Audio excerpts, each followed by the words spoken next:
Hello book lovers, welcome to Uncommon Reader. I'm Daniela and this is the second episode of Favorites of the Month.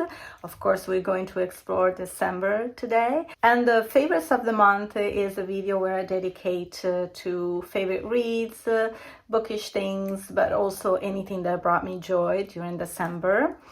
And this month, it's all about books, I have to say. But before we start diving in these two big piles of books, one and two, I have big news to share because my small channel is growing slowly, and in December I had a surge of subscribers, plus 48 as today. And I have to thank, of course, Renee I'll Be on Books for creating with me the Christmas music tag that brought so much joy around the booktubers in December. But also I have to thank Pat of Book Chat with Pat because she shared my Christmas Joy BookTube tag in her community post, and that brought me a few more visitors, and it was really great also to connect with the new to me booktubers, and I look forward to forge these new connections in 2025. It's going to be a very exciting year for sure. So let's start with my favorites of December, and I'm going to start with my early visit in December to Banco Libero in Udine, which is a town in my region in northeast Italy. And I'm going to share a little bit of footage from Udine so you can all enjoy. I love sharing a little bit of where I live with you. Welcome to Udine. Udine is the biggest cultural hub in my region. In the downtown area, you can enjoy the beautiful Renaissance buildings, including the pink and white marble Loggia del Lionello and the clock tower you've just seen. The hilltop Udine Castle is home to several museums and an art gallery with works by Tiepolo and Caravaggio. It has views of the city and surrounding mountains, so I promise to take you there one day. In the downtown area, you can also enjoy pedestrians-only streets. This is Piazza Matteotti. Piazzas are so typical of the Italian landscapes and cities, a place to mingle filled with shops, cafes, and restaurants, and, of course, the unmissable church.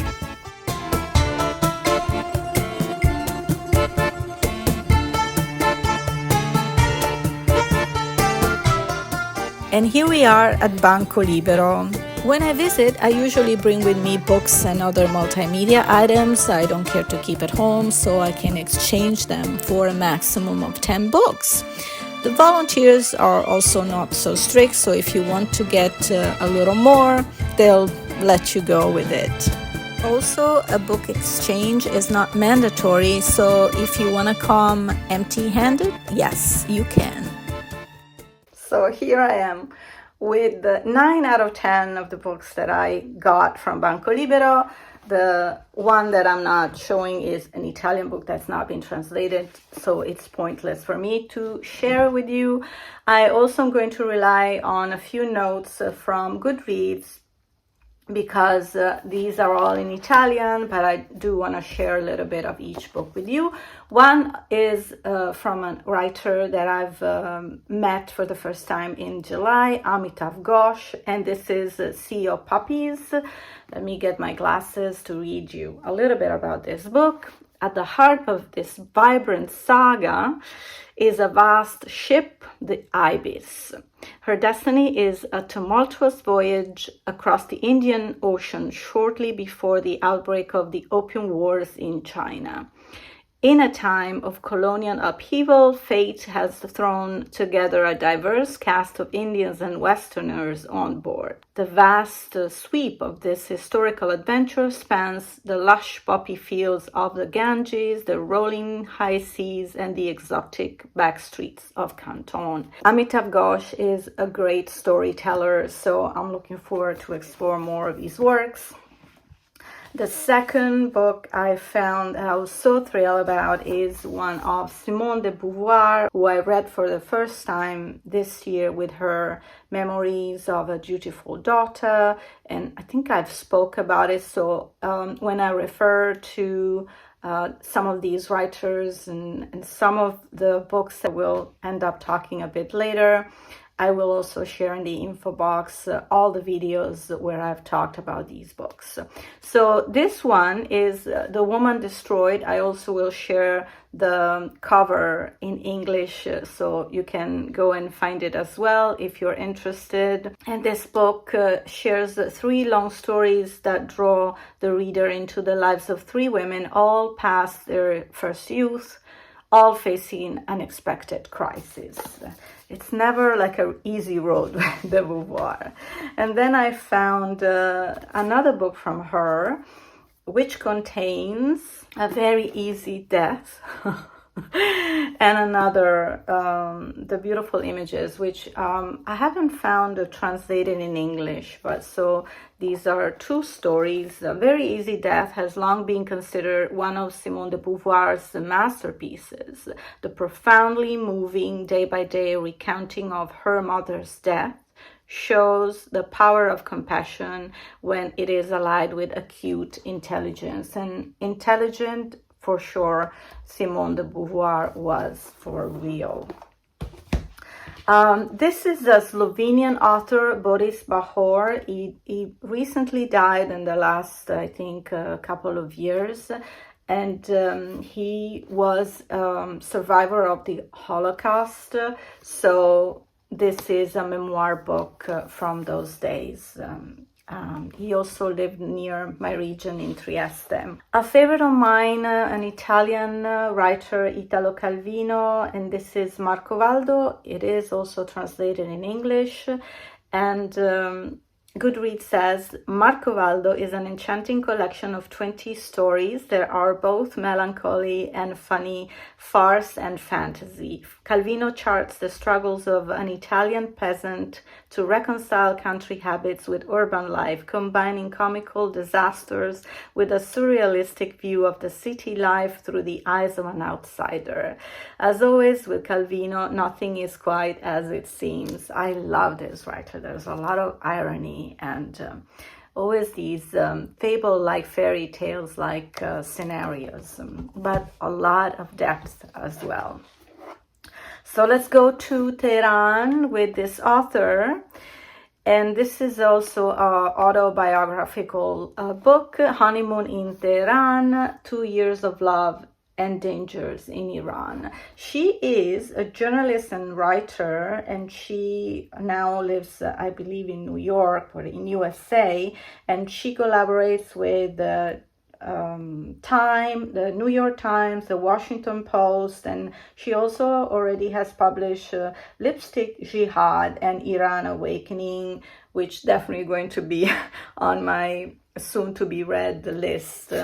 And this is a journey that she takes for the Time, the magazine, and she's sent to Iran, and here she meets a man, and they're going to get married, and this is the story of those difficult years, facing, of course, the political struggles for people that don't like to follow the rules of those totalitarian regimes.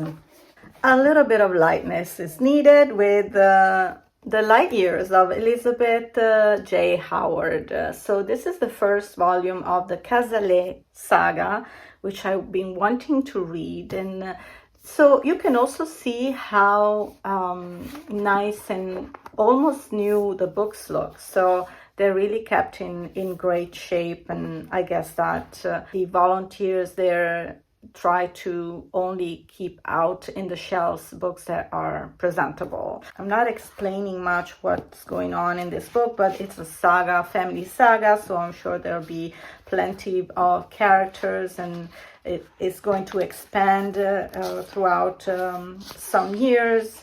I think this starts 19th century. Well, I'll find out. I also found bookmark in the book. I'm more of a dog person, but I think I'm gonna keep this one, and while I read this book, I'm gonna use that bookmark. Last book from Banco Libero is Tracy Chevalier with The Lady and the Unicorn. This is one of her bestsellers, right? So I really love books that also explore the art world. And The Lady of the Unicorn is Tracy Chevalier's answer to the mystery behind one of the art world's great masterpieces, a set of bewitching medieval tapestries that hangs today in the Cluny Museum in Paris. Paris always comes back to me. They appear to portray the seduction of an unicorn, but the story behind their making is unknown until now. So I encountered Tracy Chevalier this year with The Glassmaker, a book that I read in English, and I did mention this in a previous video. So now here's my second pile of gifts. Yes, this was such a fortunate Christmas for me. Well, I'm eating my hair, sorry. So 3 of these books I've gifted myself, and I'm going to start with them. Azar Nafisi, which is a woman that I admire so much. I spoke about her Read Dangerously in a dedicated video earlier this year. And this is The Republic of Imagination. Let me tell you about this book. Taking her cue from a challenge thrown to her in Seattle, where a skeptical reader told her that Americans don't care about books the way they did back in Iran, she challenges those who say fiction has nothing to teach us, blending memoir and polemic with close readings of her favorite American novels, such as Huckleberry Finn and The Heart is a Lonely Hunter. She invites us to join her as citizens of the Republic of Imagination. I love this concept. A country where the villains are conformity and orthodoxy, and the only passport to entry is a free mind and a willingness to dream. She spoke about the Republic of Imagination when I encountered her in my region. She came for a book festival, and she spoke about her memories of a child, and I've actually shared images of her interview, which was in English and then translated in Italian, with the public. So if you are curious, I definitely recommend you watch that video.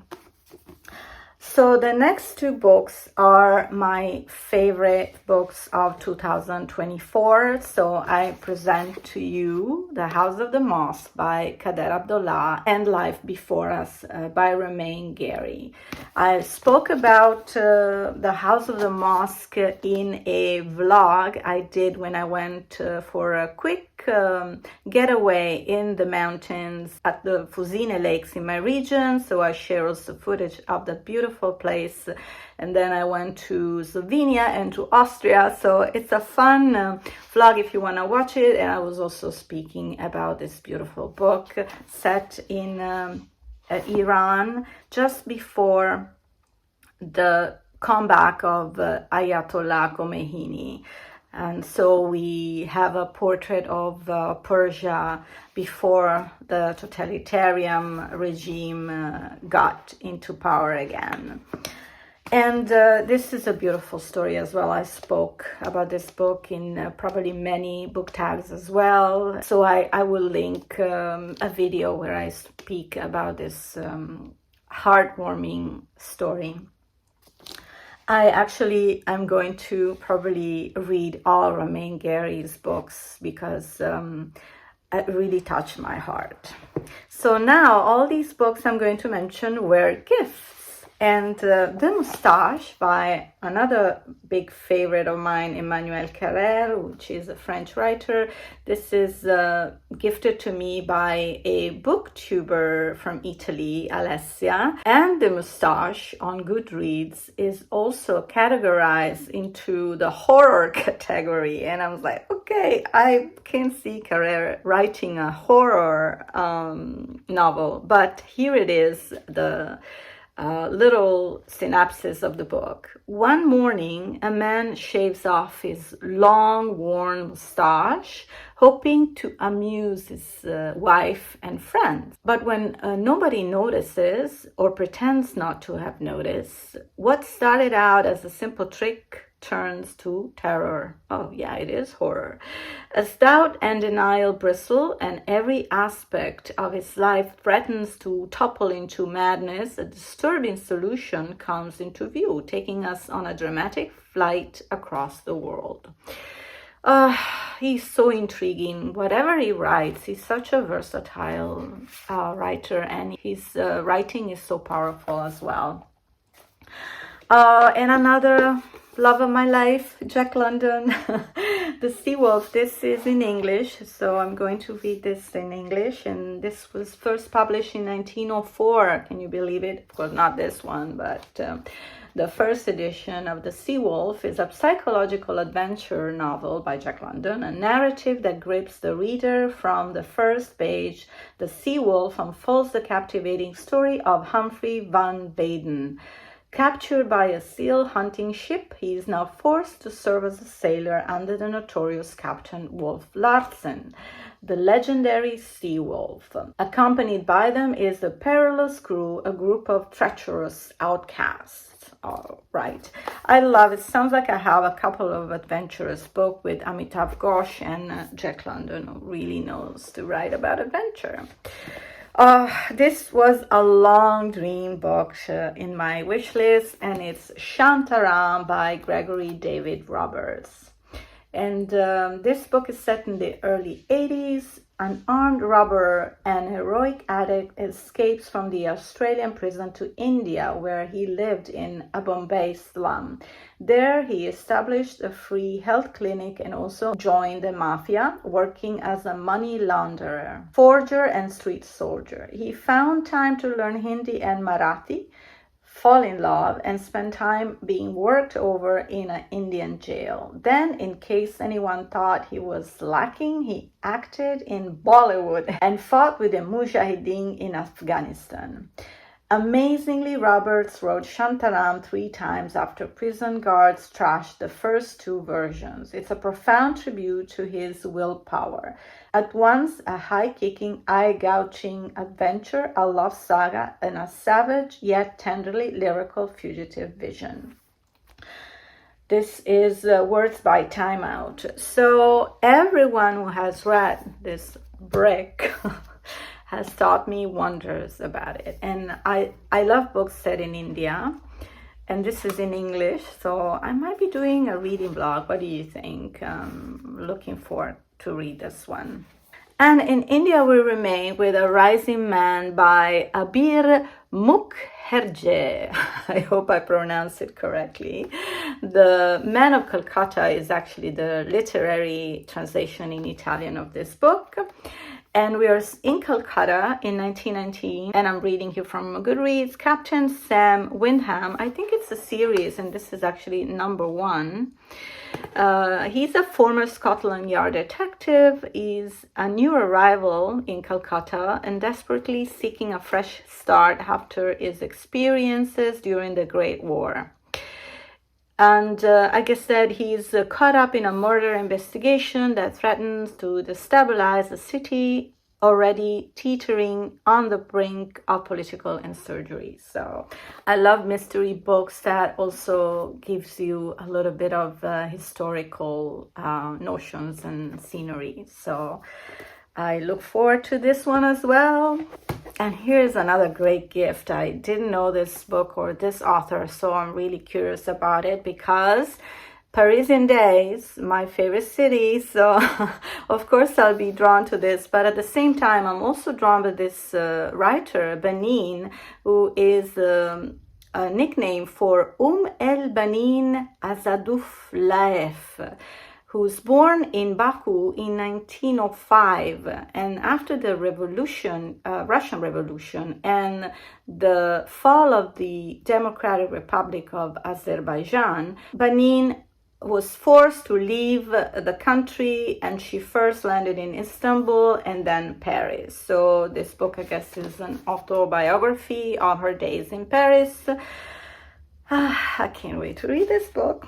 So last one is In Other Words by Jhumpa Lahiri, and she's also an Indian author. I've loved so much with the nickname, and I read many years ago, which also was made in a beautiful movie. It's one of the few examples where a movie stands the comparison with the book.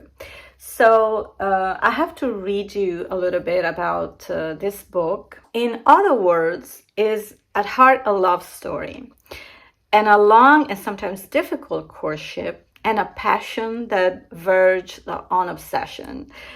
That of a writer for another language. For Jhumpa Lahiri, that love was for Italian, which first captivated and capsized her during a trip to Florence after college. And although Lahiri studied Italian for many years afterwards, true mastery had always eluded her. In 2012, she decided, seeking full immersion, to move to Rome with her family for a trial by fire, a sort of baptism, she writes, into a new language and world. In Rome, Lahiri began to read and to write, initially in her journal, solely in Italian. Other Words, an autobiographical work written in Italian, investigates the process of learning to express oneself in another language, just like I do with English, and describes the journey of a writer seeking a new voice. So the English version, which you see here, is presented in a dual language format. It is a book about exile, linguistic and otherwise, written with an intensity and clarity not seen since Nabokov. Wow. A startling act of self-reflection and a provocative exploration of belonging and reinvention. Of course, the Italian version only has the Italian words. There's no English version in this case. But if you're curious, you can also learn a little bit of Italian if you get the English version. Well, with so many books, where to begin? Well, good thing that I always try to stick with my TBR of the month so I don't get distracted with all these temptations. So I'm actually looking forward to 2025. I'm going to participate in a couple of BookTube channels. One is the Diversity Book Bingo reading channel created by Ellen Made Book Club. I'm going to link her video. It's a really unique challenge where you can read about diversity and really explore many diversity groups, also explore new continents and new writers. So it's challenging in a way that it makes you learn about different cultures and different problems in the world. So I look forward to doing that. And I'm also looking forward to participate to the Beef Cake Challenge tag, which I'm going to talk about in a future video. But let me give you a preview. Shantaram is going to be one of the books that are going to be in my list for that challenge. So I really look forward to this. And this concludes our video. I thank you so much for spending time with me today and wishing you a very happy 2025. Look forward to see you here back on Uncommon Reader with a new book tag. It's time for something really special in collaboration with Emily of the Linguists Library. See you soon. Ciao.